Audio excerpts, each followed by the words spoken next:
Donc, bonjour, je suis avec quelques conseillers pédagogiques ainsi que membres du Récit là, pour parler un petit peu de notre auto-formation sur apprendre et évaluer autrement.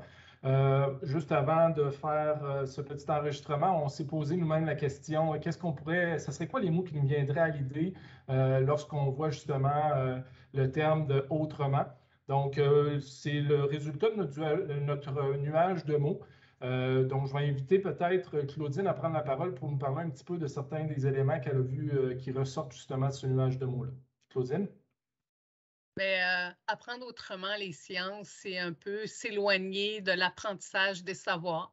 Mais beaucoup, c'est un retour ou plutôt enseigner les compétences, amener les élèves à développer leurs compétences, développer leur esprit critique tel qu'indiqué, développer leur créativité aussi en utilisant des connaissances scientifiques, mais c'est vraiment apprendre autrement les sciences en développant les compétences scientifiques et technologiques.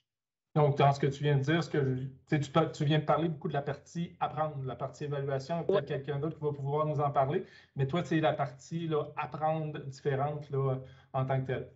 Je ne sais pas si Véronique, tu voulais nous parler un petit peu d'un autre élément. Oui, je peux vous parler de la partie évaluation. Donc, dans évaluer autrement, ça veut entre autres dire que l'élève est capable de se situer lui-même dans le développement de sa compétence. Il n'est pas toujours en train d'attendre qu'une personne externe, l'enseignant, lui dise « tu te situes là ». C'est un apprentissage à faire, en fait, dans évaluer autrement que de s'auto-évaluer. Donc, dans les nuages de mots, là, tu fais référence peut-être à la capacité de s'auto-évaluer, auto-évaluation, qui est également esprit critique. Hein, pour être capable de s'auto-évaluer, il faut développer notre esprit critique sur cette compétence-là à s'auto-évaluer. Merci beaucoup, Véronique. Josée? En fait, comme le disait Véronique, l'élève va pouvoir se positionner dans son apprentissage, puis l'enseignant est là en guide, puis pour lui permettre de savoir quelle sera sa prochaine étape, quelle stratégie doit mettre en place. C'est beaucoup à travers la rétroaction efficace que ça pourra être fait, cet accompagnement-là. Donc, rétroaction, qui est un de nos mots principaux là, qui est sorti là, dans notre nuage de mots quand on a fait. Donc, je pense qu'on en avait parlé un petit peu lors des rencontres en rétroaction, pas juste à la fin, mais en cours d'apprentissage à plusieurs reprises pour que l'élève soit capable de se situer. Puis la rétroaction n'est pas nécessairement juste faite par l'enseignant, elle peut être faite par les pairs aussi quand on va travailler justement cet élément-là. Ensuite de ça, Sonia? Moi, ça m'amène à dire, dans le fond, que c'est la posture de l'enseignant. Je pense qu'il faut changer. C'est super important de voir que toute cette planification-là pour la rétroaction, il faut que ça soit planifié. Donc, au niveau de la planification, peut-être que l'utilisation des outils numériques est un bon moyen aussi pour faire de la différenciation, pour faire autrement.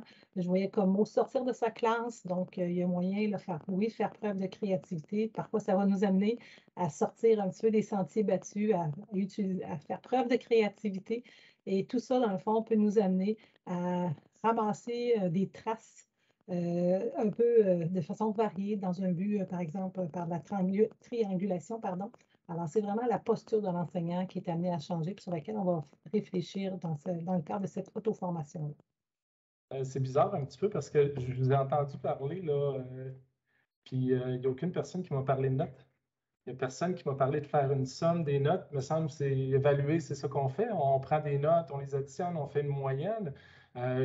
Puis je pense que si vous n'avez pas utilisé ce vocabulaire-là, c'est parce que ça fait partie du autrement. Là. Geneviève, je ne sais pas si tu veux nous parler un petit peu de cet élément-là.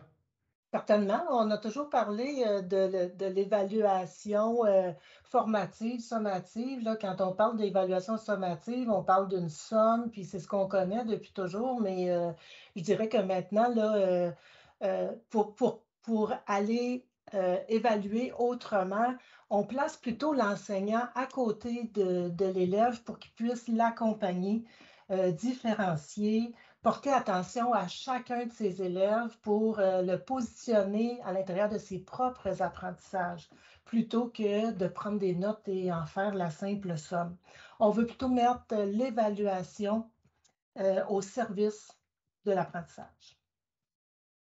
Merci beaucoup, Geneviève. Je pense que ça termine bien nos réflexions autour de ça. Donc, On vous souhaite une bonne auto-formation. J'espère que vous allez apprendre puis utiliser justement les ressources qu'on vous offre là, dans cette évaluation qui est sur apprendre et évaluer autrement en sciences et technologies. Merci.